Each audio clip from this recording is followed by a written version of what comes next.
నామాన్ని బట్టి మరి మనల్ని ఆయన సజీవులుగా ఉంచి మరి ఆయన నామాన్ని బట్టి మరి ఆయన ఆరాధించేది ఆయన ఒక సంఘంలో పోయి ఆయన ఆరాధించడానికి ఆయన అవకాశం ఇచ్చి ఆయనకే స్తోత్రాలు. క్రైస్తవత్వానికి బేస్ అంటే ఏం చెప్తారండి? What the base of Christianity అంటే ఏం చెప్తారు? అంటే దేవుడు ఉండాలని మనం నమ్మాలి కదా. కానీ చాలాసార్లు మనకి ఏదైనా ఇబ్బంది కలిగినప్పుడు, ఏదైనా బాధ కలిగినప్పుడు, మన పిల్లలకి సడన్గా ఫీవర్ వచ్చిందనుకో, సడన్గా పడిపోయారు, సో మోకాలు దెబ్బతకి రక్తం వచ్చేస్తుంది, మనం ఏం చేస్తాం? చాలా కంగారు పడిపోతాం కదా. మొట్టమొదటి దేవుడికి అప్పచెప్పకుండా ఏమైపోయిందో డాక్టర్ తీసుకెళ్ళి డాక్టర్ గారు బాగానే ఉంటుంది ఏమైపోద్ది అని చెప్పిన వరకు మనం మళ్ళీ మామూలు మనుషులు అవ్వరు కదా. సో చాలాసార్లు మనం ఏదైనా ఇబ్బంది కలిగినప్పుడు, కష్టం కలిగినప్పుడు, సో మొట్టమొదటిగా మనం కంగారు పడిపోయి దేవుడిని మనం నమ్ముతాం. కానీ ఆ పర్టికులర్ సమయంలో సో దేవుడి మీద మనం ఫోకస్ ఉండకుండా మనం చాలా భయపడిపోతూ ఉంటాం. ఏదైనా యాక్సిడెంట్ అయిందనుకోండి, సో ఏమైపోయిందో, కాలిపోయిందో అని చాలా మనం కంగారు పడిపోతూ ఉంటాం. కానీ మనం ఏం చేయాలంటే నిజంగా మనం దేవుడినప్పుడు నమ్మినప్పుడు మరి ఆయన మీద మనం ఆధారపడటం ఇంకా నేర్చుకోవాలి. అది ఎలా సాధ్యపడుతుందంటే దేవుడితో మన అందరి సంబంధం ఎప్పుడు మనం కలిగి ఉండాలి. చాలామంది వారం రోజు వాక్యం చదివితే సరిపోతుంది, ఆదివారం ఆలయం వస్తే సరిపోతుంది అనుకుంటారు, కానీ అది సఫిషియెంట్ కాదు. సో క్రైస్తవులుగా పిలువబడాలని కోరుకున్నప్పుడు, యేసుక్రీస్తుని మీరు నమ్ముకున్నప్పుడు ప్రతిరోజు ఆయనతో సంపాదించడానికి, ఆయన నుంచి మీరు వినడానికి మిమ్మల్ని మీరు ప్రోత్సహించుకోవాలి. సాతాను దొంగ దోచుకున్నవాడు, చంపేవాడు. కాబట్టి ఎప్పటికప్పుడు కూడా ఇంకా తర్వాత బైబిల్ చదువుకుంటే తర్వాత బైబిల్ కాదు తీసుకొచ్చి అని ప్రేరేపిస్తారు, కానీ దాని మాటను మనం పక్కన పెట్టి నేను నా దేవుడితో సమయం గడుపుతాను అని ప్రతి ఒక్కరు నిశ్చయించుకుని మరి ఆయనతో సరైన సంబంధం కలిగినప్పుడే ఏముంటుంది ఆ యొక్క మొదటి మాధురు అంటే అర్థమవుతుంది. సో వాటికి వెళ్ళిపోదామండి. యోహా 5వ అధ్యాయము. మనము ఈ లోకంలో మనంతరంగా నీతిమంతులుగా తీర్చబడగలుగుతామా? తీర్చబడలేం కదా. సో మనం బ్లేమ్లెస్గా ప్రూవ్ చేసుకోవాలనుకుంటే అవుతుందా? అవుతుంది. కాబట్టి ఈ లోపల పుట్టిన ప్రతి మనిషి కూడా పాప శరీరంలో పుట్టాడు, పాపంలోనే పుట్టాలని మనకి అర్థమవుతుంది. కాబట్టి మనం కానీ అటువంటి మనిషిని, పాపంలో పుట్టిన మనిషిని నీతివంతుడిగా దేవుడు తీర్చినప్పుడు మనం ఎలాగ దాన్ని కొనసాగించాలో మనం చూద్దాం. వాక్యం చూద్దాము. కాబట్టి విశ్వాసములు మనం నీతివంతులుగా తీర్చబడి మన ప్రభు యేసుక్రీస్తు ద్వారా దేవుడితో సమాధానం కలిగి ఉంటాము. సో నేను యేసుక్రీస్తుని నమ్మాను, విశ్వసించినప్పుడు నేను నీతిమంతులుగా తీర్చబడాలని నమ్మినప్పుడు మరి దాంతో మనం ముందుకు వెళ్ళకుండా చాలాసార్లు ఇంకా నేను పాపని, ఇంకా నేను దోషిని అని చెప్పి మన మీద మనమే నేరం మోపుకుంటూ ఉంటాం. సో చిన్న పొరపాటు అనుకోవడం, ఒక అబద్ధం చెప్పడానికి పరిస్థితులు రావడానికి వచ్చి ఉండొచ్చు, అంటే మనసులో ఏదైనా ఆలోచన వచ్చి ఉండొచ్చు, దేవుడికి ఇష్టపడింది అయినప్పుడు మన దేవుడి దగ్గరికి వచ్చి ప్రభా ఈ పొరపాటు నేను చేశాను చెప్పి మన దేవుడితో నిర్ణయంగా. చిన్నపిల్లలు పొరపాటు చేస్తారు. ఒక తల్లిదండ్రులు బిడ్డలు కలిగినప్పుడు ఆ బిడ్డలు పొరపాటు చేసినప్పుడు ఆ తల్లిదండ్రులకి ఆ బిడ్డల పట్ల కలిగి ఉన్న ప్రేమ ఒక రకంగా ఉంటుంది, మారిపోతూ ఉంటుందండి. పిల్లలు పొరపాటు చేసినప్పుడు వాళ్ళు క్షమి తిరిగి అదే ప్రేమ కలిగి ఉంటారు కదా. అంతకంటే ఎంతో ప్రేమలో దేవుడు మనం వేసేది, అంతకంటే అనేక రెట్ల వేల కోట్ల రెట్ల ప్రేమ కలిగిన వాడు మనం వేసేది. అది మనం గుర్తుపెట్టుకోవాలి. ఇప్పుడు ఎవరికి ఉందంటే మన విశ్వాసం ద్వారా దేవుడితో సమాధానం కలిగి ఉన్నప్పుడు ఏది పొరపాటు చేసినా కూడా నా దగ్గరికి వచ్చి ప్రభా పొరపాటు నేను చేశాను, ఇక్కడి నుంచి ఏకుండా ఉండక నాకు సహాయం చేయండి అడిగినప్పుడు అది తిరిగి మనం ఎక్కువ ఆయనే తెలుస్తాడు. ఇంకా చూడండి, నెక్స్ట్ చూద్దామండి. మనము ఆయన ద్వారా విశ్వాసం ప్రభుత్వానికి ప్రవేశం గల వారమై అందులో నిలిచి ఉండి దేవుని మహిమ గురించి నిరీక్షణ బట్టి ఆశ్చర్యపడుచున్నాం. సో మనం ఒక దినం వస్తే ఆ టైంలో మనం మరి పరలోక రాజ్యానికి వెళ్ళినప్పుడు ఆయనతో పాటు ఆయన మహిమలో మనం కూడా ఉంటాం. దాన్ని బట్టి అదే కూడా మనకి విశ్వాసం, అదే కూడా మన నిరీక్షణ. ఈ లోపల మనం క్రైస్తవులుగా తెలుస్తున్నాము, మరణించిన తర్వాత ఆయనతో పాటు మిగిలిన పరలోక రాజ్యంలో ఆయనతో పాటు ఆయన మహిమతో పాటు మనం కూడా ఉంటాం. అదే నిరీక్షణ అనుకుంది. ఇలా ఉన్నప్పుడు ఇదంతా బాగానే ఉంది, కానీ ఏ క్రైస్తవుడు లైఫ్ కూడా స్మూత్గా ఉందండి, సాఫ్ట్గా స్మూత్గా ఏ ప్రాబ్లం లేకుండా ఉండదు. ప్రతి మనిషికి శ్రమలనే వస్తాయి, ఇబ్బందులు అనేవి వస్తాయి. మన బైబిల్లో చూసుకుంటే ఎంతమంది ప్రవక్తలు, ఎంతమంది మరి దేవుడి శిష్యులు శ్రమలు పడ్డారో మనం గమనించుకోవచ్చు. కానీ క్రైస్తవుతో ఉన్నాం కాబట్టి మాకు స్మూత్ కంఫర్టబుల్ లైఫ్ ఉంటుంది, ఏ నొప్పి ఉండకుండా ఉండదండి. అలాంటివైతే మనం ఎక్స్పెక్ట్ చేయకూడదు. కానీ శ్రమ వచ్చినప్పుడు కూడా దేవుడి సహాయంతో మనం ముందుకు వెళ్దాం, కానీ సహాయం అంటే చేస్తాం. వాటిలో చూసుకుంటే అంతేకాదు శ్రమ ఓర్పు పరీక్షను. శ్రమ అనేది మనకి ఓర్పు పరీక్ష నిరీక్షణను కలగజేయడానికి శ్రమల ఎందుకు ఆశ్చర్యపడతాము. కాబట్టి శ్రమ కలిగినప్పుడు మనకు ఓర్పు వస్తుంది, ఓర్పు పరీక్ష వస్తుంది, పరీక్ష వల్ల నిరీక్షణ వస్తుంది. కాబట్టి శ్రమలు వచ్చినప్పుడు శ్రమలు బట్టి మనం వెనక్కి వెళ్ళిపోకుండా ఈ శ్రమలో నా దేవుడు నాకు సహాయం చేస్తాడు అని మనం నిరీక్షణ కలిగి ఉన్నప్పుడు మనకున్న ఆ నిరీక్షణ బట్టి విశ్వాసాన్ని బట్టి మనం తప్పగా అందులో చేయడం మనకు బయట తీసుకుని వస్తాడు. సో నేను నా లైఫ్లో ఎన్నో అన్కౌంటబుల్ మేలు నేనైతే పొందుతూ ఉంటాను. ప్రతిదీ చెప్పాలంటే అది సాధ్యం కాకపోవచ్చు, కానీ ఐ రియల్లీ రిసీవ్ మైండ్లీ బ్లెస్సింగ్స్ అన్నమాట. నిజంగా దేవుడి మీద మనం ఆధారపడినప్పుడు ఏ మనుషుల వల్ల మనం అంత ఆనందం పొందలేము, కానీ దేవుని వల్లే మనం పూర్తి ఆనందం పొందుతాం. కాబట్టి ఈ శ్రమ వచ్చినప్పుడు మనం ఇబ్బంది పడకుండా దానిలో మనం నిలిచినప్పుడు దానివల్ల మనం తప్పగా ఆ శ్రమ ఇద్దరికి కలిగేస్తాడు. కాబట్టి ఆ శ్రమలను బట్టి మనం ఆశించి మన పడిన శ్రమలు బట్టి నెక్స్ట్ తర్వాత కొన్ని సంవత్సరాల తర్వాత కొన్ని దినాల తర్వాత ఇంకెవరిని అటువంటి శ్రమలో ఉంటే వాళ్ళు మనం చెప్పగలుగుతాం, అయ్యా ఇలా శ్రమ నేను పొందాను, ఎటువంటి ఇబ్బంది నేను పొందాను, కానీ నా దేవుడు ఇలా బయట తీసుకుని వచ్చాడు ఆయన నమ్మదగిన వాడిని ఆవిడ మనం సాక్ష్యం చెప్పాలి.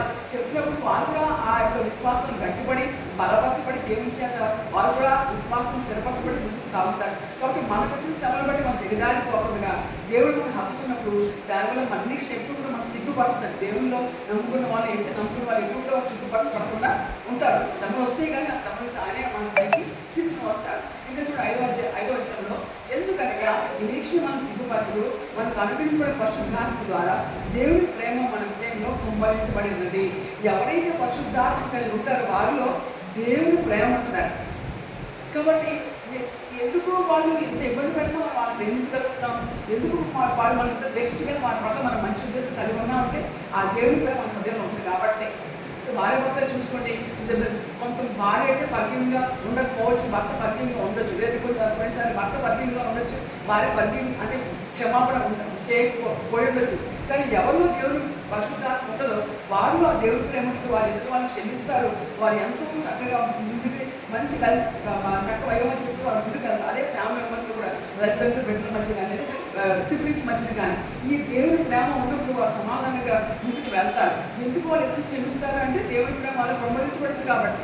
నీ తల్లి నీ తండ్రి లేదంటే నీ అక్క చెల్లి నీకు ఏదైనా అన్యాయం చేసినప్పటికీ కూడా వారి పట్ల నీ ప్రేమ ఎందుకు కలిగి ఉంటావంటే పరిశుద్ధాత్మలో ప్రేమ ప్రమోదించబడింది కాబట్టి. కాబట్టి ఎందుకు అంత తగ్గుండాలి మాకు అన్నీ ఉన్నాయి కదా అని కొన్నిసారి పిల్లలు క్వశ్చన్ చేస్తూ ఉంటారు పేరెంట్స్. కానీ దేవుడి ప్రేమ ఉండడం బట్టి మనం నేర్చుకో ఆ యొక్క ప్రేమతో పట్ల మనం చూపించడానికి అవకాశం అనేది ఉన్నది. ఆ ఇంకా చూసుకుంటే నీతివంతుల కొరకు సైతం చనిపోవడం ఏదైనా మనం ఇంకా భక్తిహీనమే ఉండగా క్రీస్తు ఎంతగా భక్తిని కొరకు చనిపోయింది. యేసు ప్రభువు ఈ లోకానికి వచ్చినప్పుడు మరి అందరూ పర్ఫెక్ట్గా ఉన్నారని చెప్పి వారి కోసం ఆయన శిలువ మీద త్యాగం చేశారా? కాదు కదా. ఇంకా మన భక్తిహీనంగా ఉండగానే ఇంకా ఆ పాపులుగా ఉండగానే ఈ భక్తిహీనుల కొరకు ఆయన శిలువ మీద తన ప్రాణాన్ని అర్పించి ఆయన ప్రాణాన్ని బలిగా మన కొరకు అర్పించాడు. కాబట్టి మనం ఇంకా భక్తిగా ఉండగానే ఆయన మన కోసం చనిపోయారు కదా. ఎందుకు ఆయన చనిపోయారు అలా భక్తిగా ఉండగానే అంటే ఆయనకి తెలుసు ఎవరైతే యేసుక్రీస్తు నామాన్ని మరి బాప్తిజం తీసుకుంటారో ఆయన నామాన్ని మరి మొదలుపెట్టుకుంటారు, ఆయన నామాన్ని బట్టి వారు ఉత్తరిస్తారు, వారు ఆయన నామాన్ని ఆశ్రయించి ఉండమానికి వస్తారు, వారిని బట్టి ఆయన నామాన్ని బట్టి వారి నీతిమంతులు తీర్చగల శక్తివంతులు కాబట్టి భక్తుల్లో ఉండగానే చనిపోయారు. ఇది చూడండి, నీతిమంతుల కొరకు సైతం కూడా చనిపోవడం అరుదు, మంచివాళ్ళ కొరకు ఎవరైనా ఒకవేళ చనిపోతే తగ్గింపవచ్చును. అయితే దేవుడు మన ఎడల తన ప్రేమను వెల్లడిపరుచున్నాడు. ఎట్లనగా మనం ఇంకా పాపంగా ఉండగానే క్రీస్తు మన కొరకు చనిపోయాడు. మనం ఇంకా పాపులుగా ఉండగానే ఆయన మన కోసం చనిపోయాడు. మనం ఏదో మంచిగా ఉన్నామని ఆయన మన కోసం చనిపోయాడు, కానీ మన పాపులుగా ఉన్నప్పుడు ఆయన మన కోసం చనిపోయాడు. కాబట్టి ఆయన రక్తం మనకు నీతిమంతులుగా తీర్చబడి మరింత నిశ్చయముగా ఆయన ద్వారా ఉండటం రక్షింపబడదు. దేవుడు భయంకరం కాక. ఆయన రక్తం వల్ల యేసుక్రీస్తు రక్తం వల్ల మనము నీతిమంతులుగా తీర్చబడుతున్నాము. అంతేకాకుండా ఇంకా నిశ్చయంగా మనం ఉండటం తప్పించబడుతున్నాము. కాబట్టి మనం ఏం జ్ఞాపకం చేసుకుంటే నా యేసే నా కొరకు తన ప్రాణం ఇచ్చాడు, తన రక్తం అంతే కూడా నా కొరకు కార్చాడు. ఆయన ద్వారా నాకు పాపానికి క్షమాపణ, ఆయన ద్వారా నాకు పరలోకంలో స్థానం ఇస్తారు, నీతిమంతులను పిలుస్తాడని చెప్పి ఆ యేసు ప్రభుని మనం అనుక్షణం జ్ఞాపకం చేసుకుంటూ ఏం చేసినా కూడా మనం ఎటువంటి ఆలోచన ఉదయం వచ్చినా కూడా ప్రభా ఉదయం దగ్గర దేవునికి అప్పు చెప్పుకోవాలి. ప్రభా ఇది మంత్రి కూడా ప్రభు నీకు నాతో ఉండాలి, ప్రభా నీకు ఆయుష్కుండా నీకు ఆయుష్ ఏది నేను చేయకుండా నాకు నీ శక్తిని అనుగ్రహించే దేవుడిని అడిగినప్పుడు ఆయన తప్పక నువ్వు నడిపిస్తాడు. మరి మీరు ఇంకా అటువంటి పాపం చేయకుండా ఆయన మిమ్మల్ని బలపరిచి నడిపిస్తాడు. కాబట్టి ఆయన కొరకే మనం జీవించాలి. ఆయన మనం ఉత్సాహంతో సంతోషంగా ఆయన ఆరాధిస్తూ ఆయన మనసును నడుచుకోవడం మనకి ఎంతో క్షేమం. కాబట్టి మన కొరకు ఆయన చనిపోయినప్పుడు ఆయన వల్లే మనకు నీతిమంతులుగా చేర్చబడుతున్నాము. ఆయన వల్లే మనము మరి పదవ రక్షించబడడానికి అవకాశం ఇస్తున్నారు కాబట్టి this is very very important. ఈ లోపల శరీరించే మనకు స్వస్థపడి డాక్టర్ గారు ఉండొచ్చు, కానీ ఆత్మకు రక్షణ ఇచ్చేది ఆయనే, ఆత్మకు పరలోక రాజు తీసుకెళ్ళేది ఆయనే. ద ప్రెషియస్ థింగ్ అంటే సోల్. ఒక మనిషికి ప్రెషియస్ థింగ్ ఏంటంటే ఆత్మ. కాబట్టి ఆత్మనే యేసుప్రభు కల్పించాలని, నరకానికి పాల్చాలని చెప్పి సాధారణ నిరాకంగా ప్రయత్నం చేస్తూ ఉంటుంది. కానీ మనము జాగ్రత్త కలిగి యేసుప్రభుకి మనం ఎప్పటికప్పుడు అప్పచెప్పుకుంటూ మన ముందుకి వెళ్ళడం ఎంతో మంచిది. కాబట్టి ఏమన్నా తొలగించిందో కాబట్టి ఆ రక్తం మనకి ప్రీతివంతంగా తీర్చబడి మరింత నిత్యంగా ఆయన వారు ఉగ్రతను రక్షించబడుతుంది. ఆయనే మనల్ని ఇచ్చినట్టుగా చేస్తారు, ఆయనే ఉగ్రత నుండి మనల్ని రక్షిస్తున్నారు. కాబట్టి మీరు చాలా జాగ్రత్తగా మనం గుర్తుపెట్టుకోవాలి. ఆయనే ప్రీతివంతంగా చేస్తారు, ఆయన ఉగ్రతను తగ్గిస్తున్నారు. కాబట్టి మన పాపానికి రక్షణ ఆయన ఇచ్చారు. కాబట్టి మనం చాలా కేర్ఫుల్గా ఆయన మన మనసుని చూపించడం ఎంతో మంచిది. ఇంకా చూడండి, ఏదైనా శత్రువుగా ఉండగా ఆయన కుమారుని మరణం ద్వారా మనము దేవునితో సమాధానపరచబడిన వారిని ఆయన జీవించిన చేత వారి నిశ్చయంగా రక్షించబడును. ఎలాగైతే యేసుప్రభు వారు మన పాపంగా ఉండగానే మన కోసం ఆయన ప్రాణం ఇచ్చి మన దేవునితో సమాధానపరిచాడో, అదే యేసుప్రభు వారు ఆ మరణం తిరిగి జయించి లేచడం ద్వారా ఆయనతో పాటు మనల్ని కూడా జీవింపజేస్తాడు. అంటే పరలోక రాజ్యంలో ఆయనతో పాటు మనల్ని జీవింపజేస్తాడు. ఎలాగైతే యేసుప్రభు మన కోసం, మన పాపాల కోసం ఆయన శ్రమ పొంది మనం పొందాడో, ఎలాగైతే మనం జయించి తిరిగి లేచాడో, అదే రీతిలో మనల్ని కూడా మన పాపాన్ని మన ముద్ర కలగజేసి ఆయనతో పాటు పరలోక జీవితం చేయడానికి మన నీతిమంతులుగా తీర్చాడు. కాబట్టి ఇది చాలా మిస్టరీ, ఇది చాలా మర్మం. కాబట్టి మనం జ్ఞాపకం చేసిన ఆయన మనం హత్తుకోవడం మనకి ఎంతో మంచిది. ఇంకా పక్కన చూసుకుంటే అంతేకాదు, మన ప్రభు యేసుక్రీస్తు ద్వారా మనం దేవుడిని అతిశయపడుచున్నాము. కాబట్టి దేనికోసం కొంతమందికి మంచి బంగారం ఉంటే అతిశయం, కొంతమందికి మంచి బిల్డింగ్ ఉంటే అతిశయం, కొంతమందికి మంచి చదువు ఉంటే అతిశయం, కొంతమందికి మంచి ఉద్యోగం ఉంటే అతిశయం. కానీ ఏమంటే మన ప్రభు యేసుక్రీస్తు ద్వారా మనము దేవుని ఎంత అతిశయపడుచు. మనం అంటే be proud because of Christian. నువ్వు యేసుక్రీస్తు బిడ్డగా ఉన్నామని అతిశయపడమని చెప్తే వాక్యం రాయడం. నిజంగా దానికి అతిశయపడుతున్నామా? ఆయన నామాన్ని మనం ఘనత తెచ్చుకుంటే మనం ఉంటున్నామా? అది మనం జ్ఞాపకం చేసుకోవాలి. ఆయన ద్వారా మనం మన యొక్క సమాధాన స్థితి పొంది ఉన్నాం. ఆయనే మనకి సమాధాన స్థితి. అంటే మనం ఏ స్థితిలో ఉన్నా ప్రభువా ఈ పొరపాటు నేను చేశాను, నన్ను క్షమించడం, తిరిగి ఆయన మన మంత్రులు తెలుస్తాడు. ఆయనతో సమాధాన స్థితిలో దేవుడు మనకి అనుగ్రహిస్తాడు. కాబట్టి ఈ యొక్క మర్మాన్ని మనం జ్ఞాపకం చేసుకుని మన ముందుకి వెళ్ళడం ఎంతో అవసరం. ఎలాగే ఈ పాటని మళ్ళీ రివర్స్ చేస్తాడు, ఎలాగే చేసి తీసుకోవాలి మన పాపం కొరకు. అంటే మనందరి కొరకు పాపం, మన పాపం కొరకు ఆయన మరణంతో తిరిగి లేచాడు. అలాగే మన పాప విషయం గుర్తుగా చేసి దానితో జీవితం చేయడానికి మన నీతిమంతులుగా తీర్చగల శక్తిమంతుడు ఆయన. కాబట్టి ఈ పాయింట్ గుర్తుపెట్టుకొని మనం ఏ స్థితిలో ఉన్నప్పుడు ఎటువంటి పొరపాట్లు చేసినా కూడా ప్రభా ఈ పొరపాటు చేసిన క్షమించు, నా నీతిమంతులుగా తీర్చి ఈ బిడ్డగా నడిపించు అని మనం అడిగినప్పుడు తిరిగి మనం ప్రేమించి ఆయన హస్తానికి మనం తీసుకుంటారు. కాబట్టి మనం దునాకు అవ్యక్తంగా దేవుడికి వ్యతిరేకంగా మీరు పాపం చేసిన మళ్ళా దేవుడి దగ్గరికి వెళ్ళండి, ఆయన్ని ఆశ్రయించండి, ఆయనే ప్రార్థించండి, ఆయన ఆశ్రయం మీరు కోరుకోండి. దానివల్ల మనకు క్షేమము, అపక్షమాపణ, నీతిమంతులుగా తీర్చబడటం, ఫలోపాధ్యం ఆయనతో పాటు జీవించడానికి దేవుడు మనకు అవకాశము ఇస్తాడు. దేవుడు మహించడం దాకా. అలాగే 6వ అధ్యాయం చూసుకుంటే 3 నుంచి 11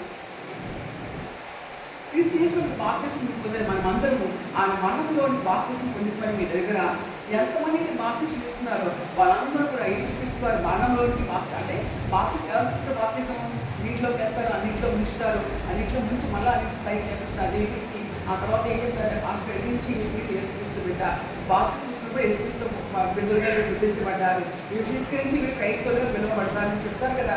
అలా ఎవరైతే బాప్తిసం తీసుకున్నారో ఆ బాప్తిసంతో పాటు ఆ బాప్తిసం తీసుకున్నప్పుడు ఆయన మరణంలో మనం కూడా ప్రవేశించామంటారు. కాబట్టి మహిమ వల్ల క్రీస్తు మృతులను ఎలా లేకపోయినా అలాగే మనం నూతన జీవం పొందిన వారిని నడుచుకున్నట్లు మనం బాప్తిసం వల్ల మరణంలో పాల్గొందరికే ఆయనతో కూడా పాతి పెట్టబడుతుంది. ఎవరైతే బాప్తిసం తీసుకున్నారో ఆ పాపి ప్రతి ఒక్కరు కూడా ఆయనతో పాటు మనలో పాలుభావిస్తాయి. పాతి పెట్టబడడం అంటే ఎలాంటి పాతి పెట్టబడ్డాము? నిజానికి మనం పాతి పెట్టబడడం కాదు, కానీ మనం జీవించే పాప జీవితంలో పాతి పెట్టబడ్డాము. మన పాపం అక్కడితో అంతమైపోయింది. కాబట్టి వీఆర్ డెడ్ ఫర్ సిన్. మనం పాపం కొరకు మనం ఇక్కడ బ్రతుకు జ్ఞాపకం చేస్తూ మనం ఇక్కడ ఉండవు, అది మనం గుర్తుపెట్టుకోవాలి. ఇంకా మనం చూసుకుంటే మరియు వారి మీద సాదృశ్యమందు ఆయనతో ఐక్యం కలవాలని 7 నెలల ఆయన పునరుద్ధానికి సాదృశ్యమందులు ఆయనతో ఐక్యం కలవాలని ఉంటుంది. ఎలాగైతే మనం బాప్తిసం యేసుక్రీస్తుతో పాటుగా మన మరణంలో సాదృశ్యం అంటే మరణంలో మనం పాలింపాల్సిన అయ్యామో, ఎలాగైతే యేసుప్రభువు తిరిగి లేపబడ్డారో ఆయనతో కూడా మనం కూడా జీవం కలిగి ఉంటాము. కాబట్టి ఇది ఎలాగైతే యేసుప్రభువు మరణం పొందారో ఆ మరణంతో ఆయనతో పాటు మన పాపంలో పాతిపెట్టబడి మరి ఆయన ఎలాగ మరణాన్ని అంటే మరణాన్ని జీవించారో అలాగే మనం కూడా పాపాన్ని చేయించి ఆయనతో పాటు జీవించగలగడానికి ఆయన మనకు సహాయం చేశాడు. కాబట్టి ఇది మనం గుర్తుపెట్టుకుని ఉండాలి. బాప్తిజం తీసుకున్నప్పుడు కానీ అయిపోయింది కాదండి. బాప్తిజం తీసుకున్నప్పుడు మనం యేసుక్రీస్తు వారితో పాతిపెట్టబడ్డ పాప విషయంలో, జీవ విషయం ఆయనతో పాటు తిరిగి లేవబడ్డాం. కాబట్టి మనం ఆయనతో పాటు జీవిస్తాం కాబట్టి ఆయన మన అనుసరించి నడుచుకోవడం మనకు ఎంతో మంచిది. ఏదైనా మనం ఎందుకు పాపునట్టు దాసం కాకున్నట్లు పాప శరీరం నిరతకున్నట్లు మన ప్రాచీన స్వభావం ఆయనతో పాటు సిలువ వేయదని ఎదుగుతాము. అంటే మన బాప్తిజం తీసుకున్నప్పుడు మన ప్రాచీన స్వభావం, మన పాప స్వభావం ఆయనతో పాటు సిలువ వేయబడిందని మనం ఎరగాలి, తెలుసుకోవాలి. ఇంకా చనిపోయిన వాడు పాప నిమిత్తం తీర్పు పొందినాడు. నిజంగా ఈ లోపల ఎవరు చనిపోయారు అనుకోండి, చనిపోయిన వాళ్ళు ఇంకా పాపం చేయగలుగుతారా? లేదా పుణ్యం ఏమైనా చేయగలుగుతారా? చనిపోయిన వాళ్ళు ఏమైనా చేయగలుగుతారు? ఏమి చేయగలుగుతారా? లేకపోతే అనేది వాళ్ళకి ఏమి మన ఇంజక్షన్ ఇచ్చినా ఏమి ఇచ్చినా వాళ్ళకి నొప్పి ఉండదు, వాళ్ళు ఏం రియాక్షన్ కూడా ఉండదు కదా. కాబట్టి అలాగే మనం యేసుక్రీస్తు వారితో యేసుక్రీస్తు బిడ్డలుగా పరిగణించడానికి బాప్తిజం పొందినప్పుడు పాప విషయం మనం చనిపోయాము అని మనం గుర్తు పెట్టుకోవాలి. మనం క్రీస్తుతో కూడా చనిపోయిన మృతులను నిర్దేశించిన ఏ క్రీస్తు జీవితం చనిపోవడానికి వాడు ఎగును ఆయన మీద ప్రభుత్వం లేదని ఎరిగి ఆయనతో కూడా జీవించమని నమ్ముచున్నాము. సో మనం ఎప్పుడైతే బాప్తిజం తీసుకుని తిరిగి ఏర్పడి ఉన్నామో, బయటకు వచ్చామో, ఆ యొక్క బాప్తిజం తీసుకున్న తర్వాత మన గురించి క్రీస్తుతో కూడా జీవించగలుగుతాం. యేసుక్రీస్తుతో పాటుగా మనం కూడా జీవిస్తామని చెప్పి మనం నమ్ముచున్నాం. క్రిస్టియానిటీ అంతా మోస్ట్ బేస్డ్ ఆన్ ఫెయిత్, మన విశ్వాసం కలిగి ఉన్నాం.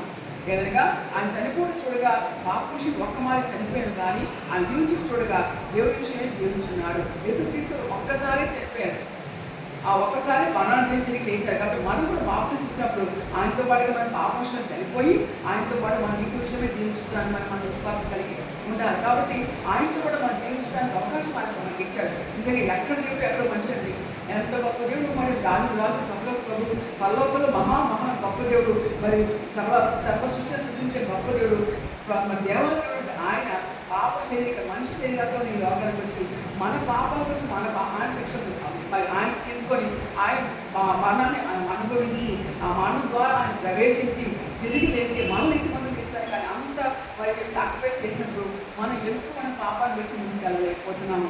మనం ఎందుకు ఇంటి మంత్రులుగా అంటే ఆయన ప్రజలుగా పరిశుద్ధంగా జీవించడానికి మనం ఇంటికి వెళ్ళలేకపోతున్నాం, మనం గమనం చేస్తున్నాం. కాబట్టి మనం ఏ విషయంలో దేవుని ఆయాసపరుస్తామో అన్నిటి విషయంలో మనం చచ్చిపోయింది. మన దేవుడితో పాటు జీవించడానికి ఆయనతో పాటు ఇతిమంతులు తీర్చబడడానికి విశ్వాసంతో ముందుకెళ్ళడానికి మనమే సంశోధన చేసి ముందుకెళ్ళడం మనకి ఎంతో అవసరం. అయితే ఆయనతో పాటు బాప్తిజం తీసుకుని మనం మరణించినప్పుడు పాప విషయంలో ఆయన జీవించడానికి ఎక్కువగా జీవిస్తూ ఉంటాడు. కాబట్టి ఆయనతో పాటు మనం కూడా జీవించడానికి మనకు అవకాశం ఇచ్చారు. కాబట్టి ఈ విశ్వాసం తిరిగి పునరుద్ధరించబడాలి. ఆయన మనం అప్పుడు మనం జీవించాలని చెప్పి వాక్యం ద్వారా మనం తెలుసుకోవాలి. కొంచెం దేవుడి వాక్యం చూడండి, ఆ 11వ వచనంలో అటువంటి మీరు పాపం విషయంలో మృతులు కాను, దేవుడి విషయంలో క్రీస్తు చేసిన సజీవులు కాను, మిమ్మల్ని మీరే ఎంచుకోండి. మనం అందరము పాప విషయం మృతులము, యేసుక్రీస్తు విషయం మనం సజీవులు అని మనల్ని ఎంచుకోవడానికి వాక్యం రాయబడదు. కాబట్టి నేను యేసుక్రీస్తు నీతిమంతుడాన్ని, ఆయనతో పాటు నేను జీవులతో ఆయనతో పాటు జీవిస్తాను అని మనం ఎంచుకోవాలి. విశ్వాసం claim this promise for our self. మనమే ఈ విశ్వాసం ద్వారా ఈ వాగ్దానం మనమే క్లెయిమ్ చేస్తూ మనం ముందుకు వెళ్ళాలి. కాబట్టి మనం ఏ పని చేయకుండా ఏమీ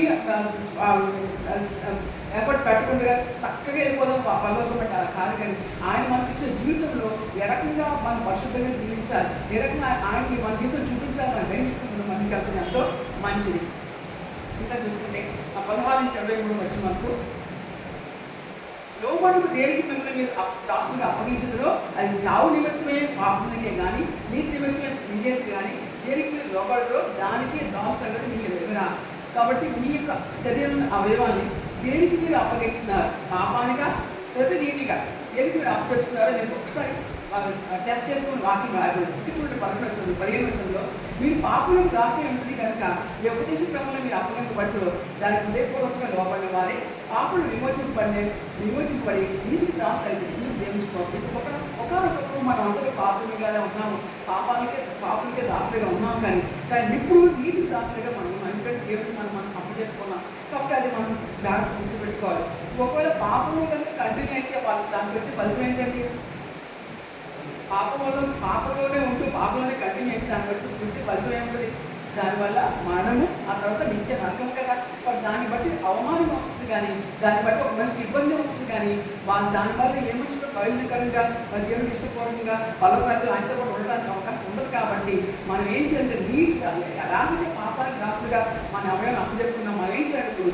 పరిశుద్ధ కలగడానికి నీటికి దాసులుగా మన అవయవాలను మనం అప్పచెప్పు చెప్పుకోవాలి. నా అవయవంలో ఏమాత్రం పాపానికి ఆస్కారం లేదు, నా శరీరం ఏమాత్రం పాపానికి ఆస్కారం లేదు, నా శరీరం ఏమాత్రం దేవుడికి ఇష్టం చేయడానికి అవకాశం లేదు అని మనము దేవుడి నీతికి కాస్ట్గా దేవుడికి మనం అప్పచెప్పుకోవాలి, మన శరీరానికి అప్పచెప్పుకోవాలి. ఇక 22 వచ్చి తెలుసుకుంటే ఆయన ఇప్పుడు పాపల విమోచన పడి దేవుడికి గురించి రాస్తున్నాను. పరిశుద్ధ కలిగే మీకు ఫలం, దాని అంతము నీకు తెలియదు. కాబట్టి దేవుడికి కాస్ట్గా మనం ఉన్నప్పుడు మనకి ఏమవుతుందంటే పరిశుద్ధి వస్తుంది.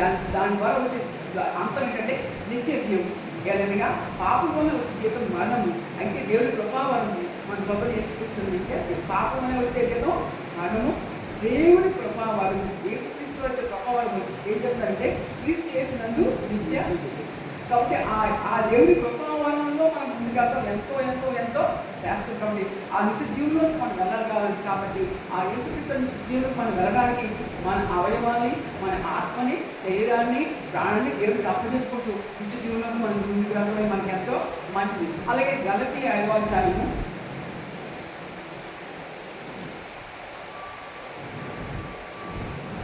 9-10 వచనం చూస్తున్నానండి. పురుషుల పిండి కొంచెమైన మొద్దాంతే పులేచేను, మీరు ఎంత మాత్రం వేరుగా ఆలోచించని బబుల్ని మనం కూర్చునే ఊడిగా నమ్ముకుంటున్నాను. ఇక్కడ ఏమంటే మరి మనం పరిశుద్ధంగా జీవించాలని ఆశపడుతున్నాము, దేవుడికి ఇష్టపూర్వకంగా జీవించాలని ఆశపడుతున్నాము. ఏ చిన్న విషయంలో కూడా దేవుడికి అయిష్టంగా మనం జీవిస్తే దానివల్ల మన శరీరం అంతా కూడా పాపములకు ఆస్పదం చేసిన వారమే అవుతాం. కాబట్టి పురుషుల పిండి కొంచెం వేసినా ఆ మొద్దంతా పులి చేస్తుంది కదా. కాబట్టి అలాగే ఏ చిన్న విషయం కూడా దేవుడికి అవలేక మనం జీవించినప్పుడు దానివల్ల మన శరీరం అంతా మరణమైపోద్దని మనం గుర్తుపెట్టుకోవాలి. ఏ చిన్న పాపానికి కూడా మన శరీరం ఆస్కారం లేకుండా మనం జీవించడం మనకి ఎంతో మంచిది. కాబట్టి ఏ విషయంలో కూడా దేవుడికి అవలేక మనం ఉండకుండా పరిశుద్ధంగా జీవించడానికి మనం ముందుగా మనకి ఎంతో మంచిది. ఇంకా చూసుకుంటే 13వ వచనం నుంచి గలేషియన్స్ 5:13-17 వస్తున్నానండి. సహోదరులారా, మీ స్వతంత్రంగా ఉండేది పిలువబడుతుంది. అంతేకాక ఒక మాట, ఆ స్వాతంత్రం కార్యక్రమం చెప్పి మనం వీఆర్ ఫ్రీ. ఎవరు మనకు ఫ్రీ విల్ ఇచ్చాడు. అది ఎలా జీవించాలని కోరుకుంటామో అలా జీవించడానికి ఆయన మనకు అవకాశం ఇచ్చాడు. కానీ ఆ ఫ్రీ విల్ ఇచ్చాడు మన ఇష్టానుసారంగా దేవుడి దగ్గర జీవించడం అది మంచిది కాదు. ఏం చేయాలంట, దేవుడు ఇచ్చిన ఫ్రీ విల్ అంటే ఆ యొక్క స్వతంత్రతను మనం ఏం చేయాలి, దేవుడికి అవధేయంగా జీవించడానికి మనం ఉపయోగించుకోకుండా దేవుడికి లోబడి దేవుడికి ఇష్టపడకుండా జీవిస్తూ ఆయన ఆజ్ఞను అనుసరిస్తూ ఆయన ఆ శాసనం లేకుండా ముందుకు సాగాలకు మనం ఆ యొక్క స్వతంత్రం ఉపయోగించుకోవాలి. కానీ దేవుడు స్వతంత్రం ఇచ్చే దేవుడికి వ్యతిరేకంగా వెళ్ళడానికి ఉపయోగిస్తే మనకి ఎంతో నష్టం కలుగజేస్తుంది. ఇప్పుడు చూసి 10వ వచనం చూసుకుంటే ధర్మశాస్త్ర మంత్రులు నిన్ను వల్ల ఈ పొరుగువాడిని ప్రేమించుకోవాలి ఒక్క మాటలో సంపూర్ణమైనది. కాబట్టి ఈ ఓల్డ్ టెస్ట్మెంట్ అంతా ఏమన్నా నిన్ను వల్ల నీ పొరుగు వాడిని ప్రేమించుము, నిన్ను వల్ల నీ పొరుగు వాడిని ప్రేమించిన వాళ్ళు ఎదుటివానికి కష్టం కలిగిస్తారా, ఎదుటివానికి గాయపరుస్తారా, ఎదుటివానికి హాని కలిగిస్తారా? చేయరు కదా. కాబట్టి మనం దేవుడి ప్రేమ కలిగి ఉన్నప్పుడు ఇతరులకు మనం హాని చేయము, వాళ్ళ గురించి మనం తప్పుగా ఆలోచించము, వాళ్ళ గురించి మనం ఏమాత్రం నష్టం కలిగించుకోవడానికి మనం ఉంటాం. కాబట్టి మనం ఏం చేయాలంటే అయితే మీరు ఒకరినొకరు మనుషులను భక్షించేలా మీరు ఒకరినొకరు కొత్తగా రక్షించుకోలేమో చూసుకురండి. దేవుడు ప్రేమ మనం కలిగి ఉండకుండా, విశ్వాసం కలిగి ఉండకుండా ఇంట్లో ఏ రకంగా పడేద్దామా, ఇంట్లో ఏ రకంగా అన్యాయం చేద్దామా, వాళ్ళు ఏ రకంగా వాళ్ళకున్న పరువు తీసేద్దామా అనుకుంటే దానివల్ల మనమే దేవుడి వ్యతిరేకంగా జీవిస్తాం. అది మనం గుర్తు పెట్టుకోవాలి. ఇక్కడ చూసుకుంటే 16వ వచనం, నేను చెప్పినది ఏమనగా ఆత్మానుసారంగా నడుచుకోండి, అప్పుడు మీరు శరీరం నెరవేర్చరు. సో దేవుడు ఆత్మ శరీరం 2 ఉంటాయి. శరీర క్రియలు ఉంటాయి, ఆత్మ క్రియలు ఉంటాయి. శరీర క్రియల వల్ల కేవలము నరకము మరణము అంటే వెళ్ళిపోతారు. కానీ ఆ ఆత్మచేత మనం నడిపించబడుతుంది. ఆత్మను మనం కలిగి ఉంటే పర్వకాశం మనకు వెళ్తాం. కాబట్టి మనము శరీర క్రియలను చంపి ఆత్మానుసారంగా మనం ముందుకు వెళ్ళాలి. శరీర క్రియలు ఎలా చంపుతాం? బాప్తిసినప్పుడు శరీర క్రియలు అన్నీ కూడా దాని ద్వారా మనం చంపేస్తాము. ఆత్మక్రియలు మనం అభివృద్ధి పరచుకోవడానికి యేసుక్రీస్తు సన్నిధి సంబంధం కలిగి మనం ముందుకు వెళ్ళాలి. ఇంకా చూడండి, ఈ వాక్యం చూసుకుంటే శరీర ఇక్కడ లిస్ట్ ఉంది.